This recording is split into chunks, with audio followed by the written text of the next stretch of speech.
Actually നമ്മൾ എന്താണ് skin test ഉദ്ദേശിക്കുന്നത്? മോസ്റ്റ്ലി എന്ത് അലർജൻ ആയിരിക്കും എന്നുള്ളത് നമുക്ക് ഹിസ്റ്ററിയിലൂടെ കണ്ടെത്താൻ പറ്റും. അത് നമ്മൾ കറക്റ്റായിട്ട് ഐഡൻറ്റിഫൈ ചെയ്യണം. നമ്മളുടെ സ്കിന്നിൽ ആ അലർജൻ കൊടുത്തിട്ട് അലർജി ഉണ്ടെങ്കിൽ അവിടെ നമുക്ക് ഇൻഫ്ലമേഷൻ ആ പൊങ്ങി വരുന്നത് കറക്റ്റായിട്ട് നമുക്ക് കാണാൻ പറ്റും. അപ്പോൾ എന്താണോ അലർജി ഉള്ളത് അതിന് കറക്റ്റായിട്ട് ഐഡൻറ്റിഫൈ ചെയ്യാൻ പറ്റും എന്നുള്ളത് കണ്ട് ഐഡൻറ്റിഫൈ ചെയ്യാൻ പറ്റും.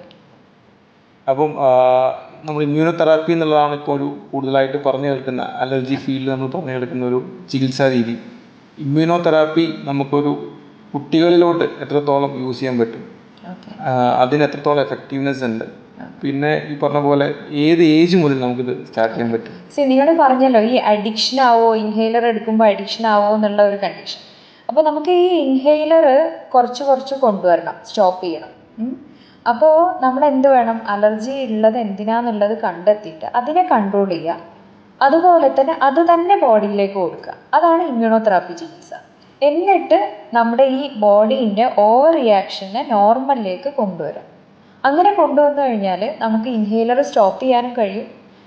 ഇമ്മ്യൂണോതെറാപ്പി എടുത്ത് നിർത്തിക്കഴിഞ്ഞാലും നമ്മൾക്കൊരു 10 to 15 ഇയേഴ്സിലേക്ക് നല്ല പ്രൊട്ടക്ഷൻ ഉണ്ടാവും. അതായത് കുട്ടികൾക്ക് ബുദ്ധിമുട്ടൊന്നും ഇല്ലാണ്ട് ഉണ്ടാവും.